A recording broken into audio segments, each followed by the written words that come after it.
द्विजेश्वर अवतार। भद्रायु नाम का एक राजा था। वह शिव जी का भक्त था। शिव जी ने उसके लिए द्विजेश्वर नाम से अवतार लिया था। वह कथा ध्यानपूर्वक सुनिए कि ऋषभ रूपी शिव के प्रभाव से उसने शत्रुओं के राजा भद्रायु पर विजय प्राप्त की थी।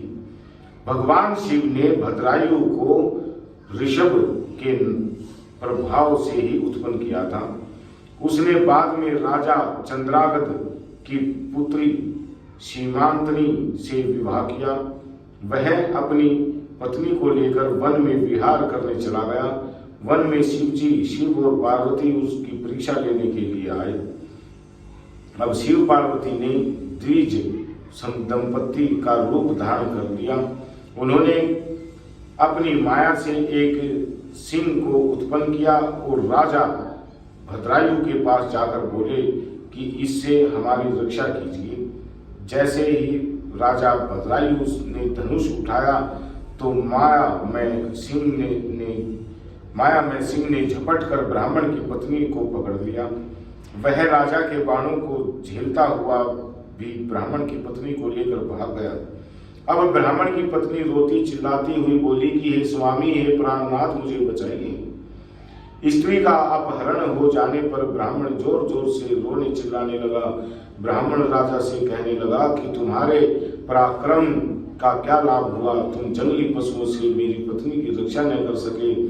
जो क्षत्रिय राजा अपनी जनता की रक्षा का सामर्थ्य नहीं रखता, उसके जीवित रहने का क्या लाभ है? अब ब्राह्मण की बात सुनकर राजा शोकाकुल होकर अपने दुर्भाग्य की निंदा करने लगा।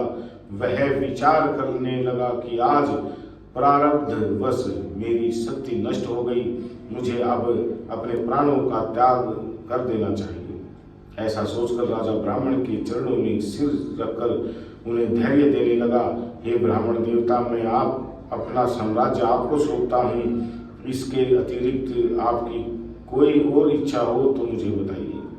यह सुनकर ब्राह्मण ने राजा से कहा कि हे राजन, अब मेरी पत्नी नहीं रही, अतः तुम अपनी रानी को मुझे सौंप दो। यह सुनकर राजा बोला कि मैं अपना सर्वस्व दे सकता हूँ, परंतु स्त्री नहीं। प्राय स्त्री का सेवन तो घोर अपराध माना जाता है।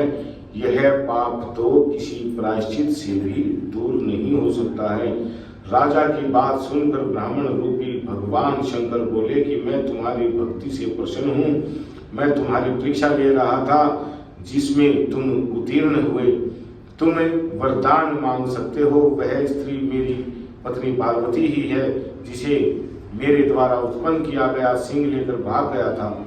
इसी कारण तुम उसका वध नहीं कर सके। तुम्हारे धैर्य की परीक्षा लेने हेतु ही मैंने तुम्हारी पत्नी को मांगा था।